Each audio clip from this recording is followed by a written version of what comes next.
dari serat Siti Jenar. Terus, lah kalau begitu senjatanya apa hidup ini? Apa panca indera, apa akal?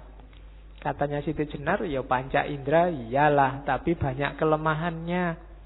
Akal juga iya, tapi banyak juga kelemahannya. Kenapa? Hidup itu dinamis. Hidup itu bersifat baru dan dilengkapi dengan panca indera. Panca indera ini merupakan barang pinjaman yang jika sudah diminta oleh yang punya akan menjadi tanah dan membusuk, hancur lebur, bersifat najis. Oleh karena itu, panca indera tidak dapat dipakai sebagai pedoman. Yang kamu lihat hari ini cakep, percayalah tidak akan bertahan lama. 20, 30, 40 tahun lagi insya Allah sudah selesai cakepnya. Yang kamu lihat hari ini indah juga tidak akan tahan lama. Semuanya ada batasnya. Telinga juga begitu. Sekuat-kuatnya pendengaranmu, ya, pada titik tertentu akan berkurang fungsinya.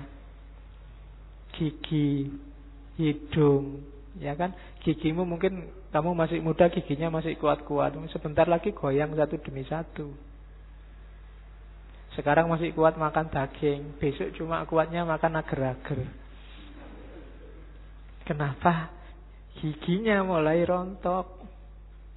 Dulu waktu kamu pramukaan zaman aliyah, zaman sanawiyah, jalan berkilo-kilo santai ketawa-ketawa. Sekarang naik sepeda ontel dari sini sampai UIN sana sudah tobat-tobat. Kenapa? Ya diakui aja sudah yang namanya jasmani panca indera itu semakin susut kekuatannya. Terus, lah kalau akal gimana? Demikian pula budi, pikiran, angan-angan dan kesadaran yang berasal panca indera tidak dapat dipakai pegangan hidup karena tadi ya tidak abadi. Akal juga begitu. Akal dapat menjadi gila, sedih, bingung, lupa, tidak jujur. Akal itu pula yang siang malam mengajak dengki, bahkan merusak kebahagiaan orang lain. Dengki dapat pula menuju perbuatan jahat, menimbulkan kesombongan, untuk akhirnya jatuh dalam lembah kenistaan, sehingga menodai nama dan citranya. Kalau sudah sampai sedemikian jauhnya, baru orang menyesalkan perbuatannya. Akal juga begitu. Kalau madepnya ke duniawi yang jasad materi tadi, hasilnya burem-burem semua, hasilnya akal itu. Kalau ada orang iri, dengki, ngamuk, marah, itu semua karena madepnya ke sana. Akal ya sering keliru. Dianggapnya A ternyata B, diramalkan A ternyata B. Jadi akal sering keliru, panca indera juga sering keliru. Jadi dua-duanya kita pakai dalam hidup, wong itu sunatullah. Tapi tidak boleh terlalu disandari. Masing-masing punya batas. Saya selalu bilang kita punya banyak sekali fakultas pemahaman, cuma yang biasa kita pakai hanya dua ini, panca indera sama akal. Padahal kita masih punya nurani. Nurani pakai A ya, bukan pakai O. Kita kalau pakai O kan nurani. Terus ya, makanya di kantor itu ada majalah nurani itu kan. Ini majalah bahasa Indonesia apa bahasa Jawa ya? Kalau bahasa Jawa kan bacanya O. Jadinya nurani. Atau bahasa Arab. Kalau bahasa Arab nurani itu bagus, dua cahaya. Kan dua nur. Oke, terus sampai nanti mau kok sampai nurani. Pikirannya mulai ngelantur. Jadi akal tidak bisa disandari, panca indera nggak bisa disandari. Kita punya naluri, kita punya nurani, kita punya intuisi, kita punya imajinasi loh, masih banyak. Sayangnya kita tidak peka, kita nggak canggih mendaya gunakannya. Itu yang bikin kita sering keliru-keliru membaca realitas. Membaca Ahok itu harusnya pakai panca indera, pakai akal, pakai nurani, pakai naluri, pakai nas, apa pakai apa.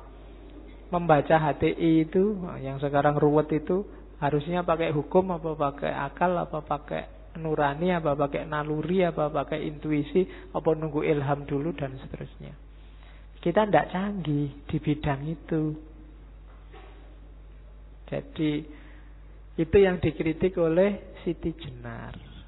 Batin kita gelap karena sandarannya hanya panca indera sama akal yang orientasinya ke materi.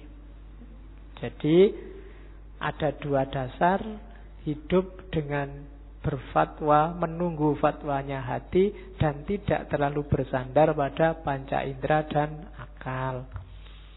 Terus kenapa Syekh Siti Jenar sering mengkritik para ulama dan santri zaman itu? Di situ tak tulis. Karena ulama dan santri zaman itu, katanya Siti Jenar, bukan saya loh ya, lebih banyak fokus hanya pada syariah. Syariah ajaran agama, bukan syariah usuluddin adab dakwah. Jadi hanya fokus pada syariah lahir, atau ya pakai istilah sembah raga. Orang disebut baik kalau aktivitas lahiriahnya kelihatan baik, sudah cocok sama syariat. Kalau naik motor kok ndak pegangan tangan, alhamdulillah, itu berarti naik motornya syar'i. Loh, kan tidak boleh pegang tangan. Kan begitu pedomannya. Syariatnya kan begitu. Urusan kamu jatuh ya urusanmu. Yang penting tidak boleh pegang tangan kalau bukan muhrimnya. Karena ya itu tadi, sembah raga. Apa-apa diukur hanya kelihatannya. Dan yang kedua, modusnya adalah dogma dan ketakutan.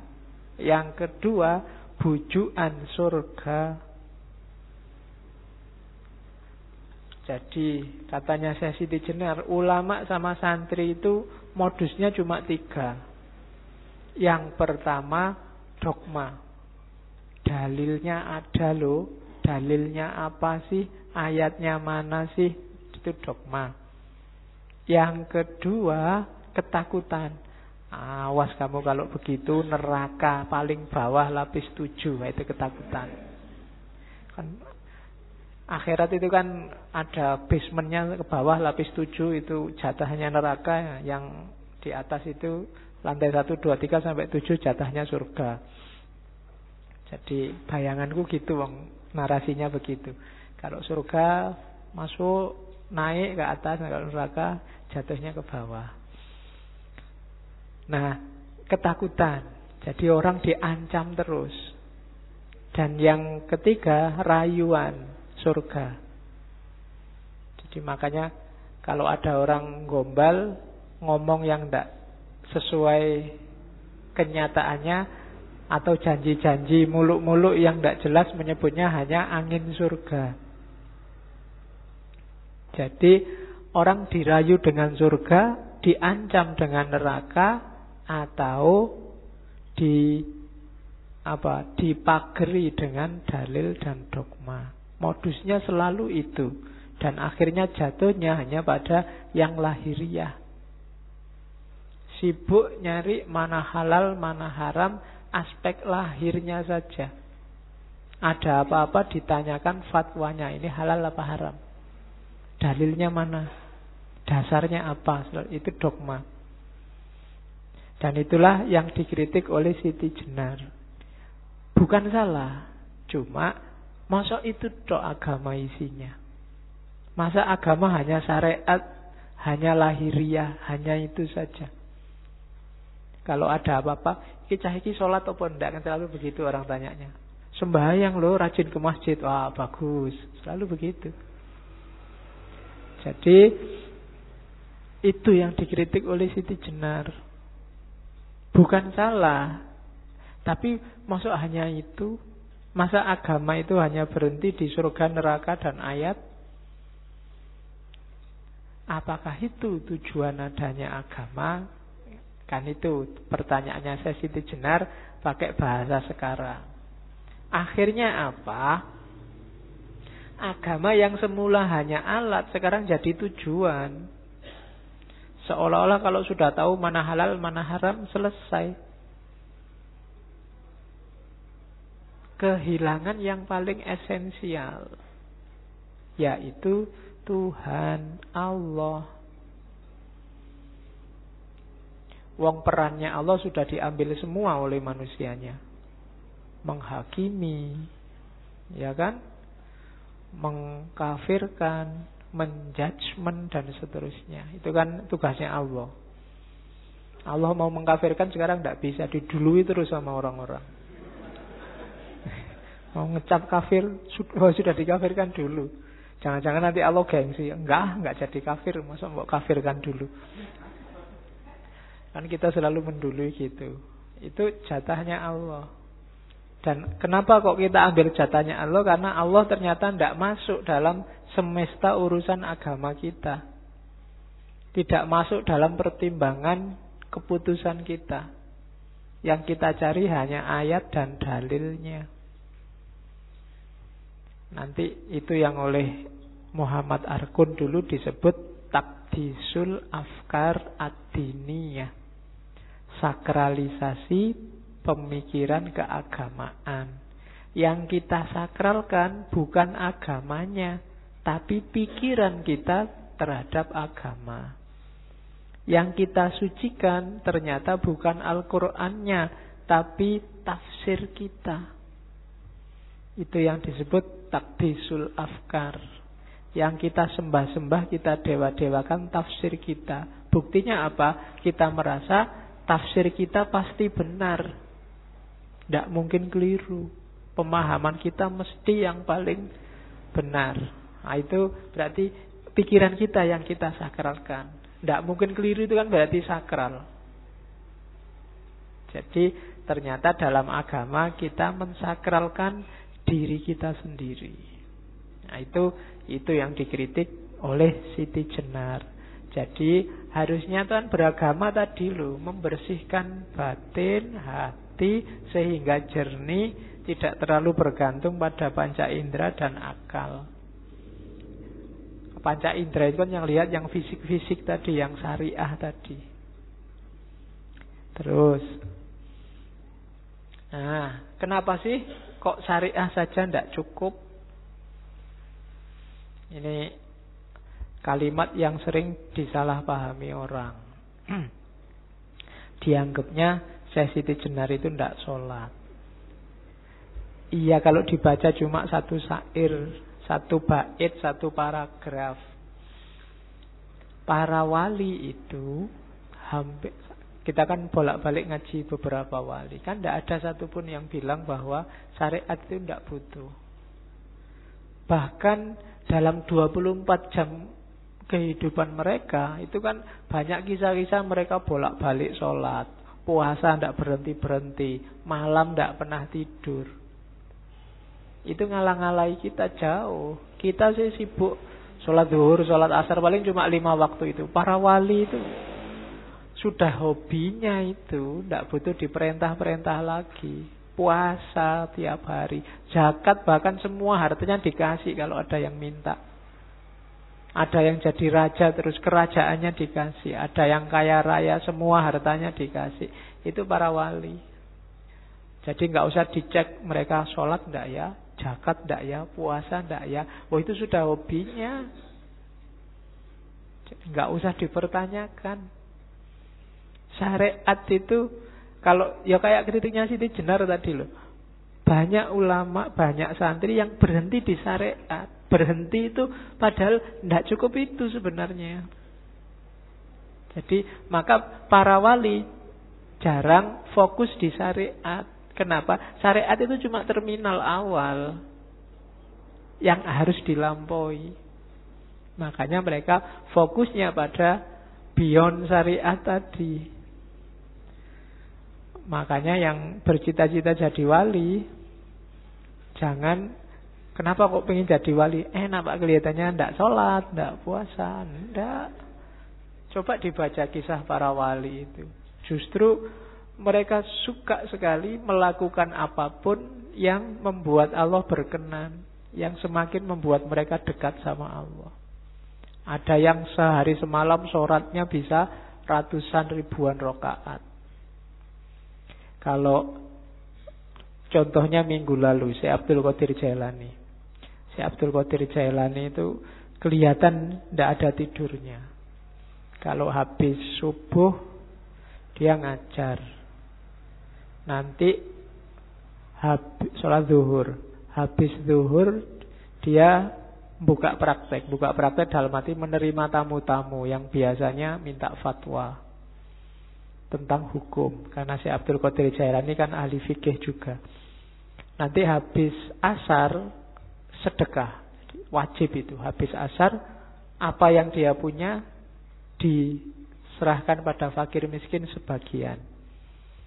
Nanti maghrib makan. Kenapa? Karena buka puasa. Jadi maghrib makan dan cirinya tidak pernah mau makan sendirian. Mesti nyari teman. Bedanya kita kalau mau makan enak sembunyi-sembunyi. Kecuali tidak punya duit buat ke warung baru nyari teman. Kalau Syekh Abdul Qadir Jailani tidak pernah makan sendirian, selalu nyari teman. Nanti Isya sholat, habis Isya ngajar lagi yang biasa ceramah banyak orang itu. Setelah itu ya sudah asik sama Allah. Yang diceritakan si Abdul Qadir Jailani ya kebiasaannya satu malam khatam Al-Quran sekali. Dan sering-sering wudunya sholat Isya itu belum batal sampai sholat subuh. Itu si Abdul Qadir Jailani. Kalau kita kan juga sering begitu, cuma subuhnya jam 4:04. Terus Isya-nya jam 4 pas. Iya. Karena ketiduran. Oke. Nah, ini loh kritiknya Syekh Siti Jenar. Yang kesinggung jangan marah. Kan sekarang banyak orang marah-marah. Katanya Syekh Siti Jenar gini, syahadat, sholat, puasa itu sesuatu yang tidak diinginkan. Jadi tidak perlu. Ini kalimat ini trik. Siapa yang tidak menginginkan? Kita. Kita itu diperintahkan kelihatannya berat. Kalau ada bonus seneng. Ya kan? Ini boleh dijamak ya Pak? Boleh dikosor? Boleh. Wah lumayan. Itu kan alamat masih beban luar biasa. Lagi enak-enak nongkrong adan. Aduh lagi asik ngobrol adan. Ya kan? Kayak beban luar biasa. Lagi asik sebentar ya, sholat dulu ya. Pokoknya sholat itu kayak beban luar biasa. Nanti sholatnya di mana ya? Susah sekali. Selalu ribut dengan sholat. Itu menunjukkan sholatnya masih beban. Bukan kegembiraan. Jadi sholat diakui atau tidak, jangan-jangan tidak kita inginkan. Puasa kan juga begitu. Seandainya hari ini turun ayat Ramadan itu boleh puasa dan boleh nggak puasa, insya Allah kita tidak akan 30 hari puasa. Sesuatu yang tidak inginkan. Dan sesuatu yang tidak kita inginkan itu berarti kita tidak rela, tidak ikhlas. Jadi tidak perlu. Banyak loh ayat yang bunyinya begini. Kamin so'imin, berapa banyak orang puasa yang hanya dapat ju' wal atos. Dia nggak dapat apa-apa, cuma dapat lapar dan haus saja. Itu bahasanya Siti Jenar. Jadi tidak perlu ngapain lapar-lapar nggak dapat apa-apa. Banyak yang sholat nggak dapat apa-apa, cuma dapat capeknya saja. Beberapa hadis ada yang bunyinya semacam itu. Itu sebenarnya senada dengan kalimat ini. Syahadat, sholat, puasa itu tidak diinginkan. Jadi tidak perlu wis. Wong terpaksa semua. Mana ada nilai perbuatan yang terpaksa. Kejahatan pun kalau dipaksa kan tidak bisa dihukum orangnya. Kenapa kok kamu memperkosa? Saya diancam ya Pak. Kalau nggak memperkosa, Dibunuh saya. Itu kan dia tidak bisa disalahkan, wong diancam. Terpaksa. Ya terpaksa, Pak. Gimana lagi? Oke. Yang kedua, adapun zakat naik haji ke Mekah itu palsu semua. Nah, kenapa yang zakat dan haji disebut palsu? Karena seringkali jadi media untuk pamer. Itu kan haji itu kan kadang-kadang jadi media pamer yang luar biasa. Sudah haji, Pak? Sudah. Wah, bagus, sudah haji. Ada hanya itu kan beda sudah. Di depan, ya kan? Siapa? Waduh, luar biasa. Makanya besok kalau punya anak kasih nama Haji dulu di depannya. Biar aman dia, sudah haji duluan. Zakat juga begitu. Ajang pamer, ajang. Makanya disebut wus palson kabeh, sudah palsu semua. Sudah palsu itu berarti dulunya nggak palsu, sekarang kita yang bikin dia kayak palsu. Sama, akhirnya nggak ada nilainya. Itu seluruhnya kedurjanaan budi, penipuan terhadap sesama manusia. Kenapa yang ditipu sesama manusia? Ya Allah tidak mungkin ketipu. Yang ketipu kan manusia. Wah, ini orang dermawan loh. Ini sudah haji, mesti karakternya baik. Oh, ini rajin ke masjid loh, mesti orang baik. Yang ketipu manusia. Dan orang yang menipu manusia itu durjana budinya. Akhlaknya rusak. Orang-orang dungu yang mengikuti aulia karena diberi harapan surga di kelak kemudian hari, itu sesungguhnya keduanya orang yang tidak tahu. Kebanyakan orang-orang semacam ini ya tidak ngerti ilmunya, hanya ikut-ikutan. Sholat, zakat, puasa, haji, ya yang lain sholat ya sholat, yang lain zakat ya zakat, yang lain haji ya haji. Ilmunya tidak ngerti. Jadi ajang pamer, pencitraan bahwa saya sudah religius loh, aku ini orang soleh loh, dan seterusnya. Palsu semua. Nah, terus Sesi Tejenal bilang, lain halnya dengan saya. Tidak pernah saya menuruti perintah budi. Bersujud-sujud di masjid mengenakan jubah, pahalanya besok bila dahi sudah tebal, kepala berbelulang. Jadi maksudnya aku tidak mau pamer-pamer kayak gitu, menunjukkan aku ini lo wali, aku ini lo orang soleh, aku ini lo ustadz. Ya kan, katanya sih tidak mau saya pamer-pamer kayak gitu, itu pamer dahi segala kan udah. Ya ini nggak nyindir siapa, kalimatnya memang begitu. Iya, ndak, itu bukan dahi hitam, dahi menjadi tebal, sudah kapalan di sini karena terlalu sering sujud. Nah, ya, saya tidak tahu bahasa Indonesianya kapalan itu apa? Kapalan. Iya. Kapalan kok di sini tidak enak ya, enaknya di kaki, jadi kemana-mana naik kapal. Oke, sesungguhnya itu tidak masuk akal. Tidak usahlah mencitrakan dirimu lebih mulia, lebih alim, lebih soleh. Buat apa? Di dunia ini semua manusia sama. Mereka semua mengalami suka duka, menderita sakit, duka nestapa. Tidak beda dengan yang lain. Kita itu sama saja. Makanya tidak usahlah saling mencitrakan. Oleh karena itu saya, Siti Jenar, hanya setia pada satu hal saja, yaitu Gusti Zat Maulana. Saya hanya setia pada Allah saja, tidak akan pada manusia. Ada wali-wali yang wow, yang mukjizat, yang karomah, tidak. Saya tidak akan kagum, dan aku juga tidak akan mencitrakan diriku, menyombongkan diriku, dan seterusnya. Jadi itulah titik-titik kepalsuannya. Bukan sholatnya salah, bukan puasanya salah, zakat hajinya salah, manusianya yang palsu semua. Oke. Terus